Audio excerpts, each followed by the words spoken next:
নমস্কাৰ ইকোহিপাত সায়েন্সলৈ তোমালোক সকলোকে স্বাগতম জনাইছো আজি মই তোমালোকৰ সৈতে ডিসকাস কৰিবলৈ টপিকটো হৈছে আৰ্টিফিশিয়াল মিট বা কৃত্ৰিম মাংস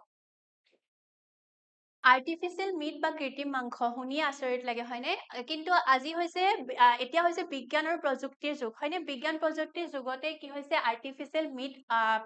প্ৰস্তুত কৰাও কি হৈছে সম্ভৱ হৈছে ঠিক আছে এতিয়া artificial meat definition to চাও হা artificial meat also known as cultured meat বা lab grown meat is produced by cultivating animal cells in a lab rather than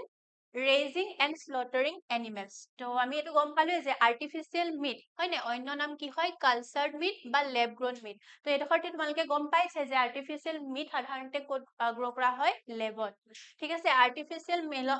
যেতিয়া meat প্ৰস্তুত কৰা হয় তেতিয়া কি হয়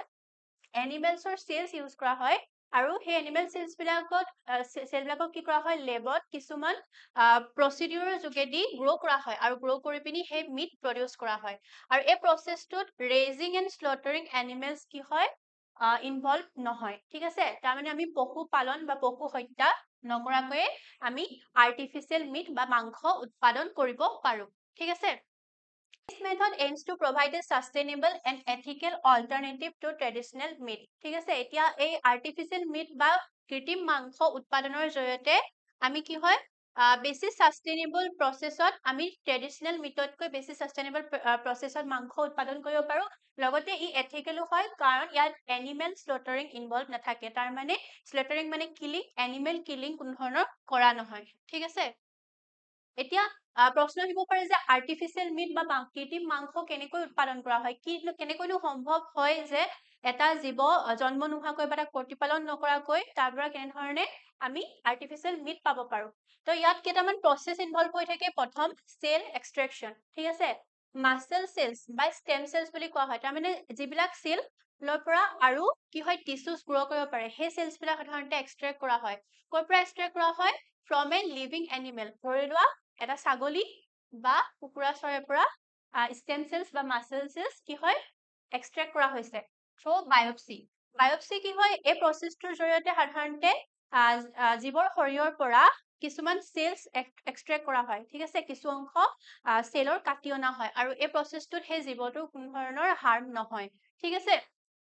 আৰু সেল এক্সট্ৰেকশনৰ জৰিয়তে কিছুমান মাসল সেলস প্ৰথমতে লোৱা হ'ব তাৰ পিছতে সেই মাসল সেলস খিনি কি কৰা হ'ব এটা নিউট্ৰিয়েন্ট ৰিচ মিডিয়ামত তাৰ মানে সেই সেলস খিনি গ্ৰো কৰিবলৈ নিউট্ৰিশনটো লাগিব আৰু তেনেকুৱা এটা নিউট্ৰিয়েন্ট ৰিচ মিডিয়ামত লেবত আনি পিনি গ্ৰো কৰা হ'ব ঠিক আছে আৰু এই নিউট্ৰিয়েন্ট ৰিচ মিডিয়ামত এই সেলস বিলাক কি হ'ব লাহে লাহে মাল্টিপ্লাই হ'ব আৰু গ্ৰো হ'ব ঠিক আছে এই প্ৰসেসটো টিস্যু কালচাৰৰ লগত খুব সিমিলাৰ হয় ঠিক আছে টিস্যু কালচাৰটো যিদৰে প্লান্টৰ টিস্যু হয়নে বা সেলস প্ৰথমতে এক্সট্ৰেক্ট কৰা হয় আৰু তাৰ পিছত এটা নিউট্ৰিয়েন্ট ৰিচ মিডিয়ামত ৰাখি পিনি গ্ৰো কৰা হয় হয়নে ইন এ লেব আৰু ঠিক সেইদৰে ইয়াতো আৰ্টিফিশিয়াল মিটতো কি কৰা হয় নিউট্ৰিয়েন্ট ৰিচ মিডিয়ামত এই সেলস বিলাকক গ্ৰো কৰা হয় as the cell grow they form muscle tissue which can be harvested to create meat product আৰু তাৰ পৰাই পিছত কি হয় সেই সেলস বিলাক গ্ৰো হৈ পিনি মাসল টিস্যু ফৰ্ম কৰে আৰু বিভিন্ন ধৰণৰ মিট প্ৰডাক্ট তাৰ পৰাই ক্ৰিয়েট কৰা হয় এই ডায়াগ্ৰামটো যদি তোমালোকে মানে গোটেই প্ৰসেসটো বুজিব পাৰা ধৰা এটা লিভিং এনিমেল আছে সেই এনিমেলৰ পৰা কিছুমান বায়োপসি নামৰ যেটো প্ৰসেসৰ জৰিয়তে কিছুমান সেলস দেখিছানে কিছুমান সেলস সংগ্ৰহ কৰা হ'ল স্টেম সেলস বা মাসল সেলস সংগ্ৰহ কৰা হ'ল তাৰ পিছতে কি হয় লেবত লৈ অহা হ'ল এনেকুৱা এটা মিডিয়ামত ঠিক আছে এই গোটেই কি হয় মিডিয়ামটোত কিছুমান নিউট্ৰিশন থাকিব যাতে সেই সেলস খিনি গ্ৰো হ'বলৈ হেল্প হয় ঠিক আছে এই মিডিয়ামটোতে কি হয় সেই সেলস বিলাক লাহেকে গ্ৰো হ'ব প্ৰলিফাৰেশন হ'ব তাৰ মানে সেল বিলাক ডিভাইড হৈ মাল্টিপ্লাই হৈ গ্ৰো হ'ব আৰু তাৰ পাছতে আমি প্ৰসেসিং কৰি লাষ্টত ফাইনেল যিটো আমাৰ যেনেকুৱা ধৰণৰ মিট প্ৰডাক্ট আমাক দৰকাৰ হয় আমি পাব পাৰো ঠিক আছে এতিয়া ইয়াৰ আৰ্টিফিশিয়াল মিট হয় নে কৃত্ৰিম মাংসৰ বেনিফিট কি কাৰণ মানুহে যেতিয়া যিকোনো এটা কাম কৰে তাৰ বেনিফিটছটোৰ কাৰণেই কৰে সদায় কি তাৰ ইম্পেক্ট থাকিব সেইটো চাই লয় হয় নে এতিয়া এনভাইৰনমেন্টক কেনেধৰণে ইম্পেক্ট পেলায় তো আৰ্টিফিশিয়াল মিট যেতিয়া আমি প্ৰডিউস কৰো ঠিক আছে তেতিয়া কি হয় ইয়াৰ এই প্ৰসেসটোত কি হয় খুব কম পৰিমাণে গ্ৰীণ হাউস গেছ ৰিলিজ হয় লগতে লেণ্ড আৰু ৱাটাৰো খুব কম পৰিমাণে ইউজ হয় কাৰ কম্পেৰিজনত ট্ৰেডিচনেল মিট প্ৰডাকশ্যন তাৰমানে কথাটো বুজাই দিছো যেতিয়া আমি মিট প্ৰডাকশ্যনৰ কাৰণে আমি সাধাৰণতে কি কৰিম মাংস উৎপাদনৰ কাৰণে আমি কি কৰিম পশুপালন কৰিম হয় নাই এতিয়া ডাঙৰ ডাঙৰ কিছুমান কি হয় ফাৰ্মত হয় নাই খুব বেছি মাত্ৰাত পশুপালন কৰা হয় আমি কুকুৰা হওক বা যিকোনো ধৰণৰ বেলেগ এনিমেলছ হওক আমি দেখো খুব বেছি মাত্ৰাত ফাৰ্মত সেই এনিমেলছ বিলাকক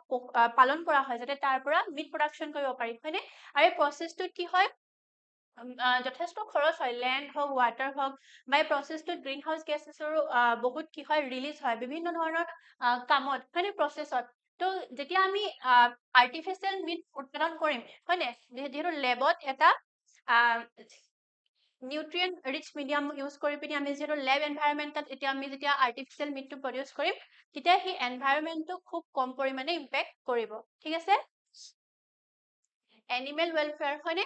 যেতিয়া আৰ্টিফিচিয়েল আমি মিট বা কৃত্ৰিম মাংস উৎপাদন কৰিম ঠিক আছে তেতিয়া কি হয় এনিমেল স্লটাৰিং কমিব মানে এনিমেলছক মাংসৰ কাৰণে হত্যা কৰা এই কামটো কমিব যিহেতু এইটো এটা এথিকেল কনচাৰ্নো হয় ঠিক আছে ফুড সিকিউৰিটি যেটা আমি দেখিছো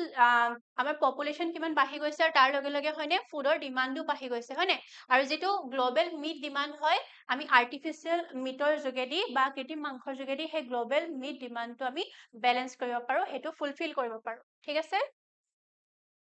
এতিয়া আৰ্টিফিচিয়েল মিট বা কৃত্ৰিম মাংস ইনিচিয়েটিভটো কিছুমান চেলেঞ্জেছো আছে কাৰেণ্টলি খুব এক্সপেঞ্চিভ হয় আৰু সেইটো কাৰণে পৃথিৱীৰ খুব কম দেশতহে ইয়াৰ এপ্লিকেশ্যন ষ্টাৰ্ট হোৱা দেখা যায়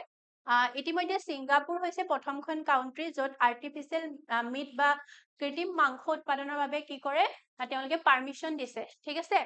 লগতে কনজিউমাৰ একচেপ্টেন্স খুব কম হয় ঠিক আছে যিহেতু লেব গ্ৰোন মিট হয় নে নেচাৰেলি আমি মানুহবিলাকে কি বিচাৰো যে অৰ্গেনিক ফুড হয় নে নেচাৰেলি উৎপাদন হোৱা আমি যিকোনো বস্তু আমি কনজিউম কৰিব বিচাৰো হয় নে শাক পাচলি হওক বা